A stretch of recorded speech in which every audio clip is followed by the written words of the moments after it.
देखो तुम्हारे डाउट्स में सबसे पहले लिया बैंक ओवरड्राफ्ट, जो तुम सबने अभी बताया बैंक ओवरड्राफ्ट के बारे में वो सब सही है। बैंक ओवरड्राफ्ट एक फैसिलिटी है under which the account holder can withdraw more money as compare to in their account.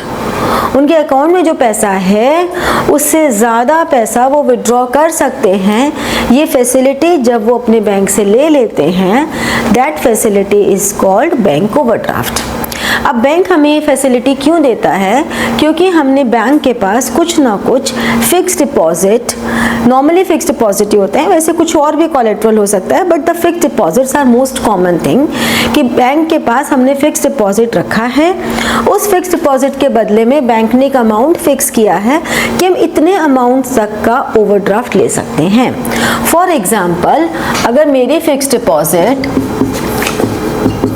2 lakh की है और बैंक ने कहा 90% इज ओडी फैसिलिटी अवेलेबल, तो बैंक ने मुझे ₹1,80,000 तक की फैसिलिटी दे दी कि मैं 1,80,000 तक का ओवरड्राफ्ट अवेल कर सकती हूँ।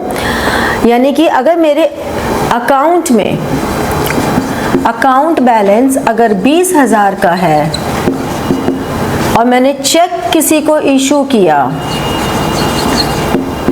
₹50,000 का, तो बैंक मेरा उस चेक को बाउंस नहीं करेगी क्योंकि मेरे पास ओवरड्राफ्ट फैसिलिटी है 30,000।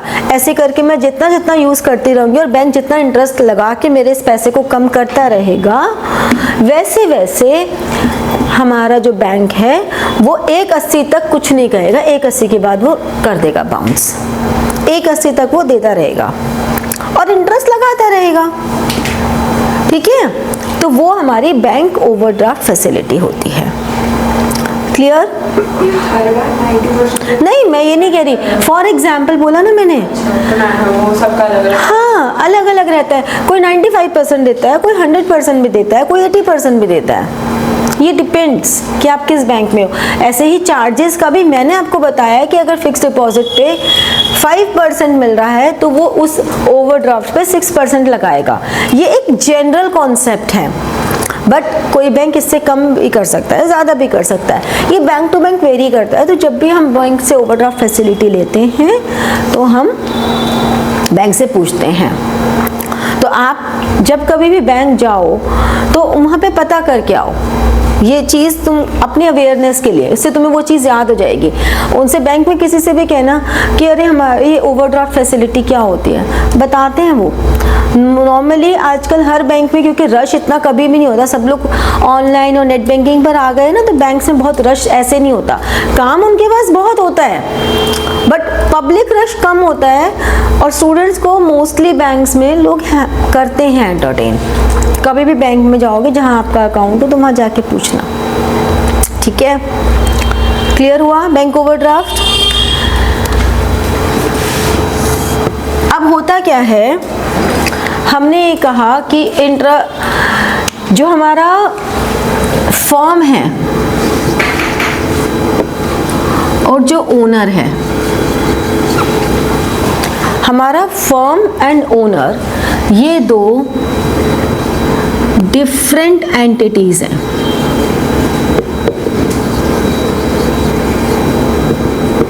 ये दो डिफरेंट एंटिटीज हैं। मान लो मेरी एक साड़ीज की शॉप है, मैंने 100 साड़ी परचेज की। अब जब मैंने 100 साड़ीज परचेज की तो उसमें से मुझे कुछ पसंद आ गई, 2 साड़ी अपने लिए। मैंने 2 तो अपने यूज़ के लिए रख ली, एक मैंने अपनी मम्मी को गिफ्ट कर दी, एक मैंने अपनी सिस्टर को गिफ्ट कर दी, और ऐसे ऐसे करके मैंने 5 साड़ी और अलग अलग जगह गिफ्ट कर दी। मम्मी को की तो मदर इन लॉ को भी कर दी। ठीक है, दोनों को खुश रखना जरूरी होता है भाई। ठीक है, तो ऐसे करके हमने गिफ्ट में डाल दी, यानी कि टोटल 9 साड़ियाँ मेरी शॉप से कम हो गई, जिसका कोई पैसा आया नहीं है। मेरे पास क्या ऑप्शन है? पहली ऑप्शन है कि मैं अपनी पॉकेट से 9 साड़ी के पैसे डाल दूं। दूसरी ऑप्शन है कि मैं ये दिखा दूं कि मैंने 100 में से 9 हटा के मैंने खरीदी ही 91 साड़ीज हैं। लेकिन क्योंकि हमें अकाउंटिंग में कटिंग्स अलाउड नहीं है और मैंने जब बिल दिया होगा, जब खरीदी होगी, तो मेरे पास जो बिल मेरे रिकॉर्ड्स में होगा वो 100 साड़ी का ही बिल होगा। तो मुझे इसकी अलग से एक सिस्टमाइज्ड अकाउंटिंग करनी होगी, जो हम सीखेंगे करना, कि मैं 9 साड़ी का हिसाब कैसे दिखाऊंगे, क्योंकि मेरी सेल तो नहीं हुई है। अब अगर मेरा separate entity, different entity concept नहीं होता तो मेरे को ये सब कुछ करने की ज़रूरत ही नहीं थी। मेरी दुकान, मेरी साड़ी, मेरी मर्जी, मैं यही दिखा देती मेरी 100 साड़ी 9 चली गई, कहाँ गई मैं उसका हिसाब ही नहीं रखती, क्योंकि मेरी मर्जी ना, मेरी साड़ी, मेरी बिजनेस, मेरी साड़ी, मेरा पैसा। अब उससे क्या होता, नुकसान क्या होता कि मेरे बिजनेस से मुझे एक्चुअली में क्या प्रॉफिट हुआ, क्या लॉस हुआ, ये मुझे पता ही नहीं चलता कभी। तो ये तो गड़बड़ झाला हो रहा है ना सारा मामला। तो इसलिए हमको एक कॉन्सेप्ट दिया गया, सेपरेट एंटिटी कॉन्सेप्ट, कि दोनों को अलग अलग मानो और दोनों को अलग अलग ही हिसाब किताब रखो। अब दोनों को अलग अलग मानेंगे तो द अमाउंट जो ओनर ने इन्वेस्ट किया है, इन्वेस्टेड इन बिजनेस, जो ओनर ने इन्वेस्ट किया है बिजनेस में, वो बिजनेस के लिए एक तरह की लायबिलिटी हो गई। क्योंकि अब दो अलग अलग लोग हैं। अगर मान लो मैंने कहा कि मेरी शॉप है, तो उस शॉप पे अगर जो भी पैसा लगाया वो एक तरह की बिजनेस के ऊपर लायबिलिटी हो गई। अब क्योंकि वो बिजनेस के ऊपर लायबिलिटी हो गई, तो हम उसको वैसे ही लायबिलिटी ट्रीट करेंगे जैसे हम किसी और से पैसे लेके लायबिलिटी ट्रीट करते हैं। अगर मान लो मेरा बिजनेस है, मैंने पैसा लगाया, तो मेरे बिजनेस के ऊपर लायबिलिटी है टुवर्ड्स मी, वो वैसे ही काम करेगा जैसे मेरे बिजनेस ने अगर तुमसे पैसा लिया होता, तो लायबिलिटी होती कि नहीं होती, बिल्कुल वैसे ही ट्रीट होगा। बट डिफरेंस क्या रहेगा, तुम मुझे पैसा दोगे, तुम मुझे दोगे 1 साल, 2 साल, 5 साल, वापस मांगोगे। लेकिन जो मैंने अपने बिजनेस में पैसा लगाया वो मैं वापस नहीं मांग रही हूँ, मेरा ही बिजनेस है ना, मैं उसे ट्रीटमेंट तो दे रही हूँ लेकिन मैं उसे फिक्स्ड मान रही हूँ कि वो पैसा तभी वापस होगा जब बिजनेस कभी बंद होने वाला होगा या बंद होगा, only at the time of winding up. तो इसलिए अब हमने इस पूरे सिस्टम को टर्मिनोलॉजी दी, मैं कैसे डिवाइड करूं, मेरा बिजनेस कैसे डिवाइड करे कि ये पैसा ओनर ने लगाया है या ये किसी और से पैसा लिया है। अगर मैंने उससे पैसा लिया है तो मैंने बोल दिया जतिन से पैसा लिया, जतिन्स लोन, आन्याज लोन, ठीक है ना, प्रतीक्स लोन, मैंने उनके लोन के नाम से डाल दिया। लेकिन जो मेरा, मैं तो खास तो हूं ना, थोड़ा तो स्पेशल ट्रीटमेंट मिलना चाहिए, तो मेरे को क्योंकि स्पेशल ट्रीटमेंट मिलना चाहिए इसलिए मेरा नाम हम बुक्स में लिखेंगे ही नहीं। मेरे नाम की जगह क्या टर्मिनोलॉजी यूज होगी, कैपिटल और ड्राइंग्स। मतलब अगर मैंने पैसा इन्वेस्ट किया तो कैपिटल, अगर मैंने विड्रॉ किया तो ड्राइंग्स। तो हमारा सेपरेट एंटिटी कॉन्सेप्ट ये कहता है कि the owner and the firm are 2 separate entities.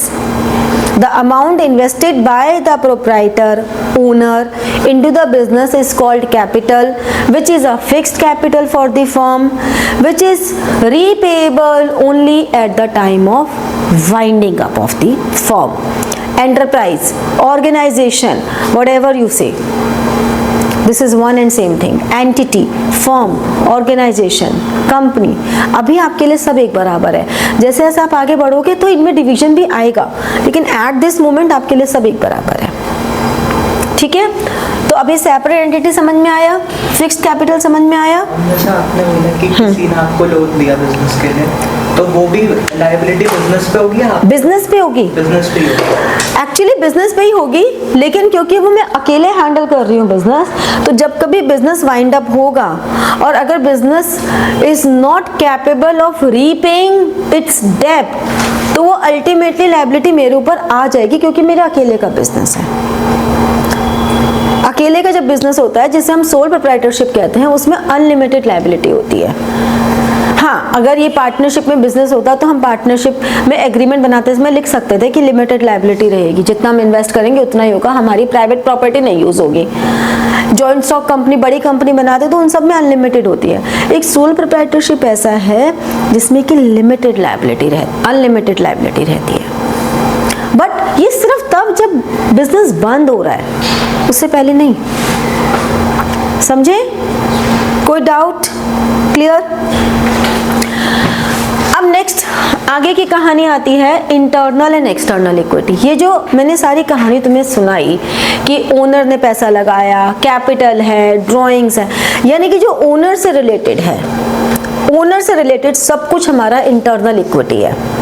मैंने कहा ना, मेरा बिजनेस ठीक है, सेपरेट एंटिटी है, लेकिन मैं पैसा लगा रही हूँ, मुझे कुछ तो इम्पोर्टेंस चाहिए ना। मैंने अपने आप को बहुत इंपॉर्टेंस दी हुई है। This is called self love. बढ़िया इंपॉर्टेंस दी है। इंटरनल इक्विटी मेरे लिए है, जो भी पैसा मैं लगा रही हूँ बिजनेस में, that is internal equity, fixed liability. जो भी पैसा मेरे अलावा कोई भी लगा रहा है, फिर कोई भी मतलब कोई भी, चाहे वो मेरा बच्चा हो, चाहे वो मेरा स्टूडेंट हो, चाहे वो मेरी मम्मी हो, पापा हो, हस्बैंड हो, भाई हो, बहन हो, सब थर्ड है, सब दूसरे लोग हैं।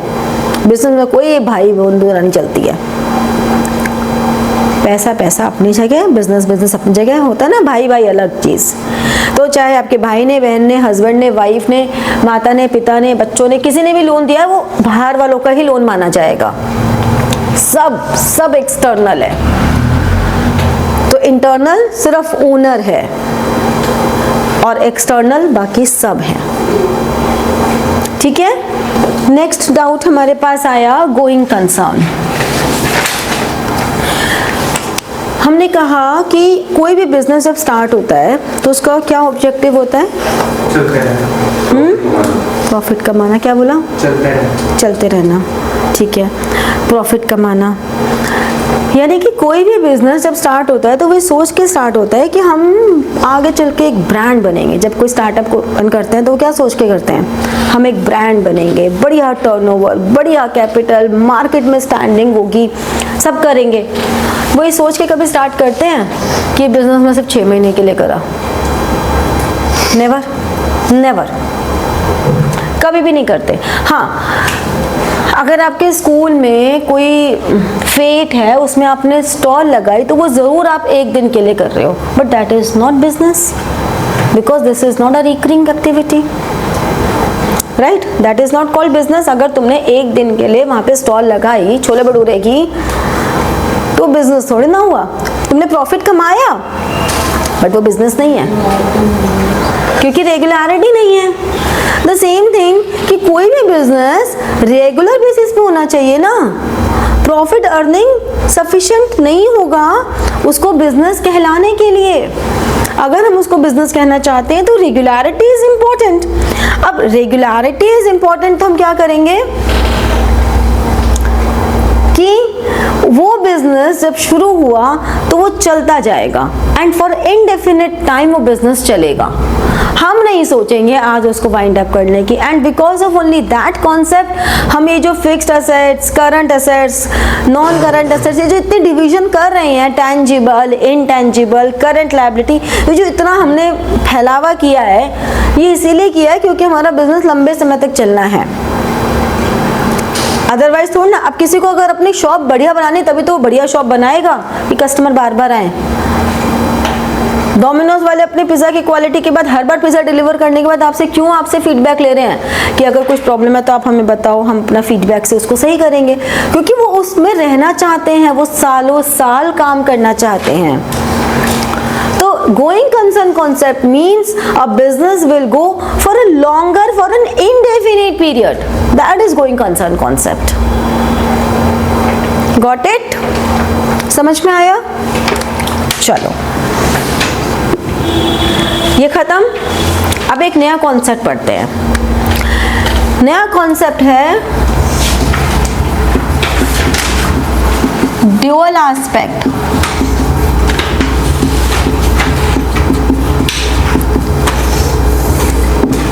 किसी को अपनी बुक का नाम पता है?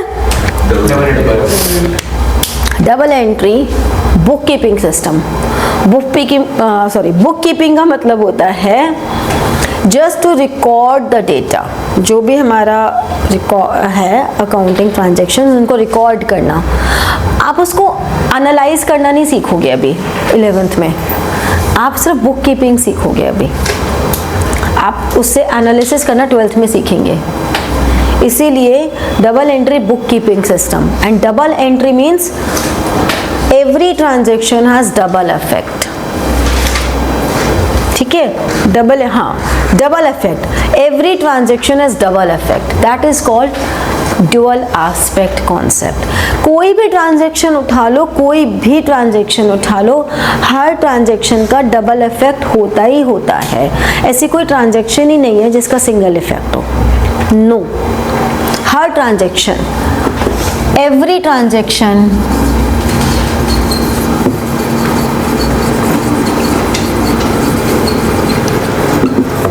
Has double effect.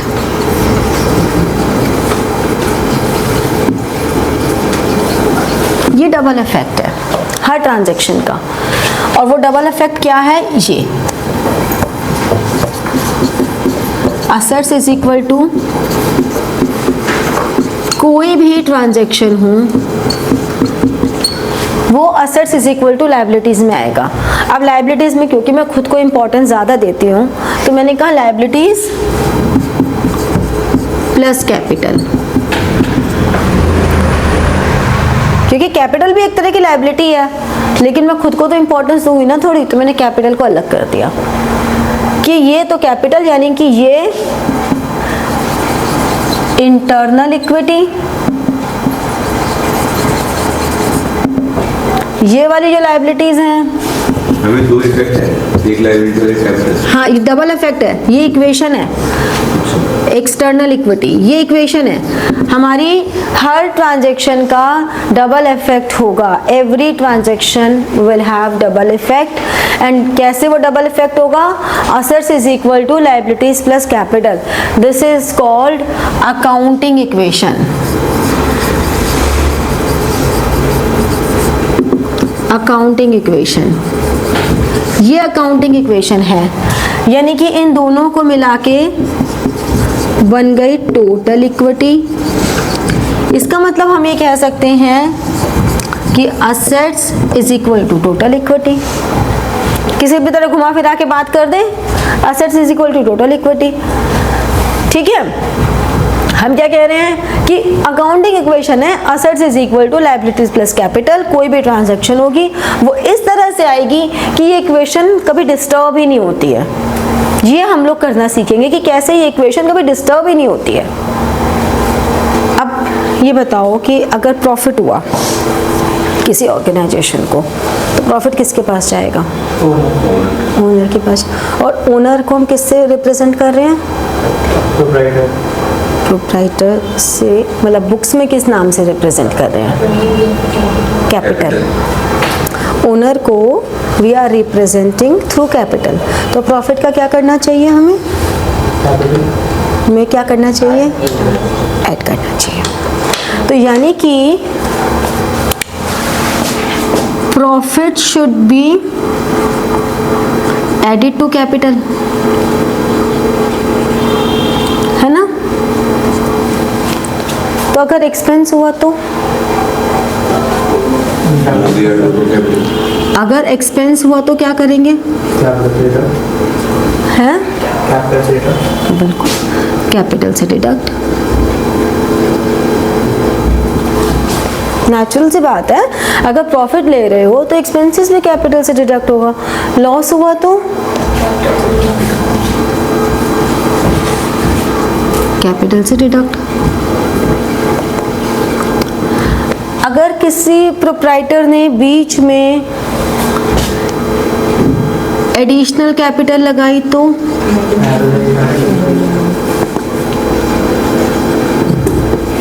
ऐड हो जाएगा कैपिटल में। ड्राइंग्स हुए तो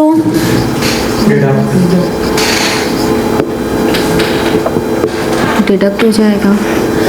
अब ड्राइंग्स जो हम नॉर्मली यूज करते हैं ना, ड्राइंग्स जो टर्मिनोलॉजी यूज कर रहे हैं, drawings, this is drawings against profit, इसे हम कहते हैं ड्राइंग्स अगेंस्ट प्रॉफिट, DAP।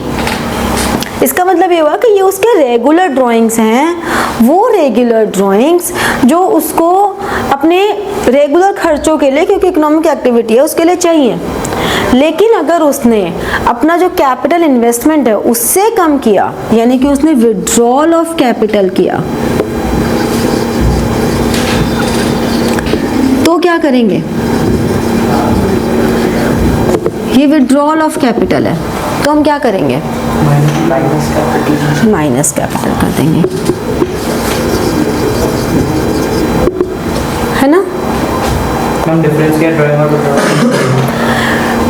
तो ये जो ड्राइंग्स हैं इसे हम कह रहे हैं ड्राइंग्स अगेंस्ट प्रॉफिट्स, जो वो अपने रेगुलर खर्चों के लिए कर रहा है, तो वो तो ड्राइंग्स अगेंस्ट प्रॉफिट है। ये जो विड्रॉल ऑफ कैपिटल है ये है drawings against capital, drawings against capital. इसका मतलब हुआ proportion of capital, proportion of capital decreases, मतलब जो उसने कैपिटल लगाई, मान लो किसी ने 5 लाख के कैपिटल लगाई, तो उसकी जो ड्राइंग्स हैं वो करता रहेगा, उसकी कैपिटल 5 लाख ही रहेगी, कैपिटल में कोई चेंज नहीं आ रहा, वो 5 लाख है 5 लाख ही रहेगी। वो हाँ, वो उसको जो शेयर ऑफ प्रॉफिट मिल रहा है वो उसमें से विड्रॉ कर रहा है अपना, भाई खर्चे के लिए तो विड्रॉ करेगा ही ना। लेकिन अगर वो ड्राइंग्स अगेंस्ट कैपिटल कर रहा है तो इसका मतलब उसने 5 लाख के कैपिटल में से 1 लाख विड्रॉ कर लिया। 1 लाख विड्रॉ करने का मतलब है उसने अपनी जो कैपिटल इन्वेस्ट की थी वो ही कम कर दी है, ठीक है? तो उसने वो यहाँ पे प्रॉफिट की बात ही नहीं कर रहे, यहाँ सिर्फ ये बात कर रहे हैं कि उसने जो अपना अमाउंट इन्वेस्ट किया हुआ था ना, वो उसने उसमें से कुछ पोर्शन विड्रॉ कर लिया, उसने अपनी कैपिटल जो इन्वेस्ट की थी वो विड्रॉ कर ली है, that is drawings against capital. तो इसके लिए कभी भी हम ड्राइंग्स की टर्मिनोलॉजी यूज नहीं करते। ये जो ड्राइंग्स अगेंस्ट कैपिटल है, we never use the term drawings, क्योंकि ड्राइंग्स सिर्फ वही है जो हमने ये वाली की है। ड्राइंग्स के टर्म का मतलब ही वो है जो प्रॉफिट्स वाला पोर्शन उसने निकाला है। अगर ये कम किया है तो हम कहेंगे उसने कैपिटल कम किया है, उसके लिए ड्राइंग्स टर्मिनोलॉजी कभी यूज नहीं होगी। तो ड्राइंग्स जो टर्म है वो हमेशा यूज होगी जो उसने अपने शेयर ऑफ प्रॉफिट में से लिया है। तो ये डिफरेंस है, ठीक है? समझ में आया? फिक्स्ड लायबिलिटी वाला रेट होता था, हाँ, उसमें वाइडनिंग ऑफ के टाइम पे विड्रॉ कैपिटल वो रीपे करना पड़ता है। हाँ, तो जैसे इसमें प्रॉफिट प्लस कैपिटल का तो उसकी जो capital as on that date होगी वो विड्रॉ करेगा, तो प्रॉफिट वगैरह सब उसमें ऐड होगा, सब ऐड होता रहेगा, तो वो फिक्स्ड लायबिलिटी बन जाएगी 100 रुपये। ठीक है? तो इस तरह से ये सारी हमारी ऐसा हुआ तो प्रॉफिट को माइनस नहीं करना चाहिए था। नहीं, इतना प्रॉफिट होगा तो इतना कैपिटल कम लायबिलिटी होगा। प्रॉफिट की तो लायबिलिटी कैसे बनने को फॉर्म पे जो पैसा लिया है क्या थोड़ी ना फॉर्म कहाँ से लिया है? जो ओनर जो प्रोप्राइटर है उसने फॉर्म से पैसा लिया है, उसने लिया है तो ड्राइंग्स है ना। नहीं, जो प्रोप्राइटर पैसा ले रहा है वो तो ड्राइंग्स है, तो ड्राइंग्स तो क्या विड्रॉल कर रहा है, ड्राइंग्स की बात नहीं कर रहा है। हाँ, विड्रॉल कर रहा है। कौन सा विड्रॉल? कौन सा विड्रॉल? ड्रॉ नहीं करा, उसने विड्रॉ करा कैपिटल में से। हाँ, तो वो लायबिलिटी फॉर्म की थोड़ी ना है। तो फर्म की लायबिलिटी की बात ही नहीं कर रहे, हम ये कह रहे हैं जो कैपिटल है वही तो कम कर रहे हैं हम, लायबिलिटी तो कम हो रही है फर्म की। अरे लायबिलिटी कम हो रही है, हाँ, बढ़ नहीं रही ना। नहीं, कहाँ बोला मैंने बढ़ रही है? हम प्रॉफिट को ऐड क्यों? लायबिलिटी बढ़ रही हो क्यों बोलूंगी मैं? कैपिटल कम हो रही है तो इससे कुछ बोला तो आपने लायबिलिटी, उसने कुछ और बोला तो तुम वो कुछ और बोल रहे हैं और तुम कुछ और बोल रहे हो, तुम दोनों लोग अलग अलग बात कर रहे हो। वो प्रॉफिट की बात कर रहे हैं, तुम कैपिटल विड्रॉल की बात कर रहे हो, ठीक है? हाँ, तुम अपनी बात बोल। आईडी क्यों करता मतलब? प्रॉफिट को इसलिए ऐड करते हैं क्योंकि वो प्रॉफिट किसका रिवॉर्ड है? एंटरप्रेन्योर का रिवॉर्ड है। एंटरप्रेन्योर कौन है? जो बिजनेस कर रहा है। रिस्क किसने लिया? एंटरप्रेन्योर ने लिया। तो उस रिस्क को लेने के बदले में जो उसे रिवॉर्ड मिल रहा है, profit, that goes to entrepreneur, और वो उसकी कैपिटल में ऐड हो जाएगा, उसकी कैपिटल को बढ़ा देगा।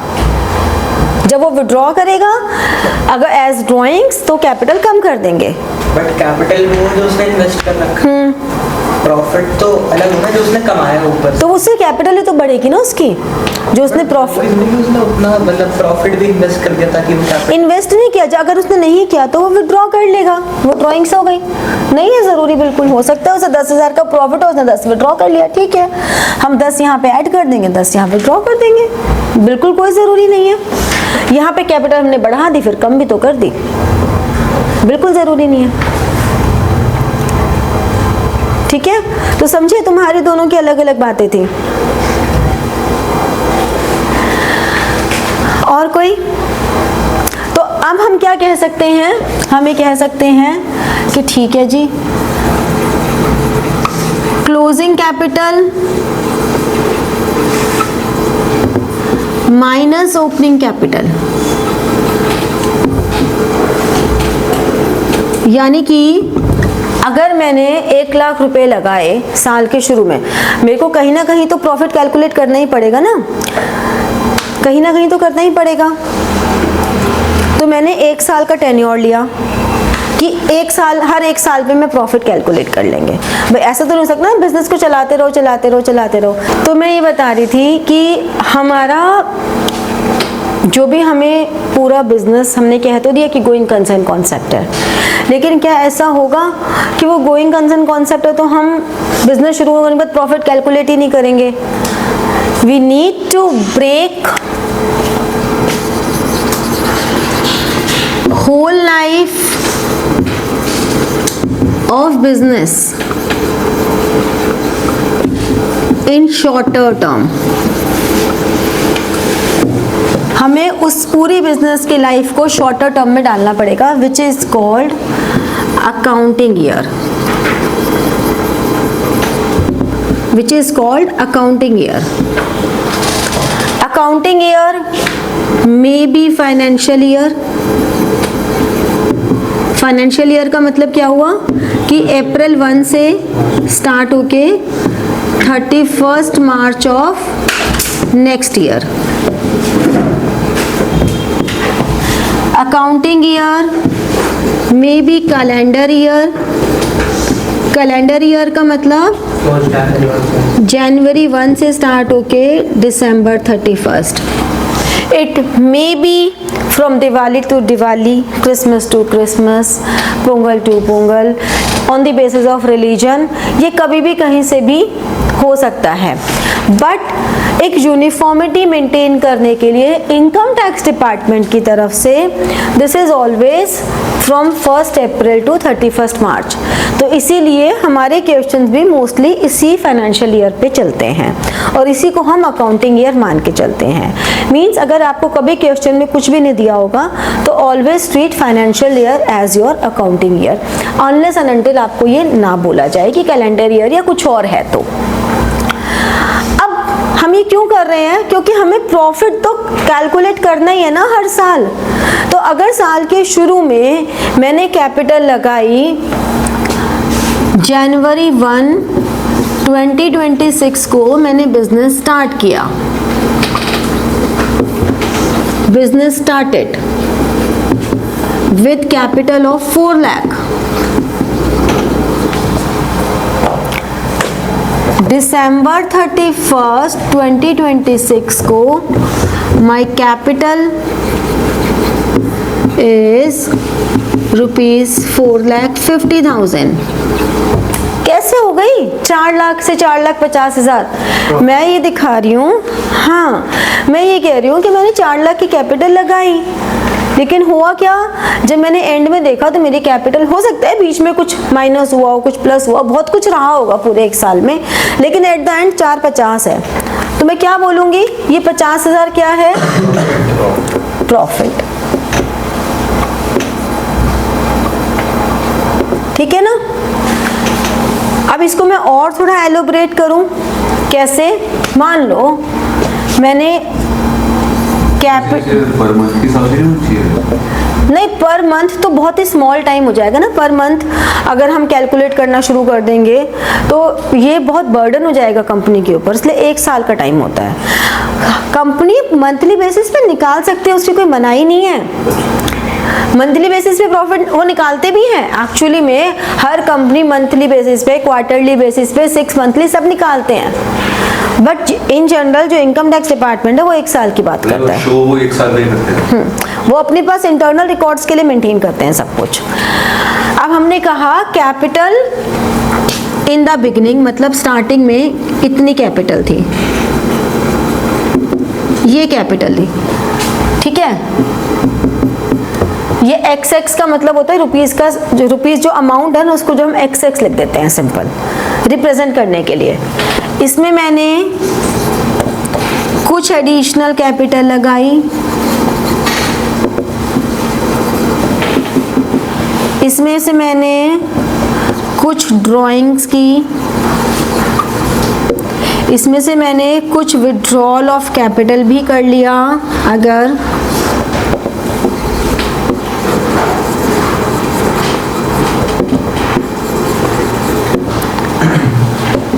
माइनस वाली फिगर को हमेशा ब्रैकेट में डालते हैं हम, अगर नहीं डालोगे तो आप कहीं ना कहीं कैलकुलेशन मिस्टेक कर जाओगे, इसलिए मेक इट अ प्रैक्टिस। एक तो कॉमास लगाना, प्लेसिंग सही से रखना, और जो माइनस के फिगर्स हैं उनको ब्रैकेट में डालना, और ये सब करके हमें क्या मिल रही है ये फिगर? प्रॉफिट। ये जो फिगर हमारे पास आई, दिस इज, अगर ये फिगर ब्रैकेट में तो लॉस है। हाँ, अगर ये फिगर ब्रैकेट में है तो मतलब लॉस है।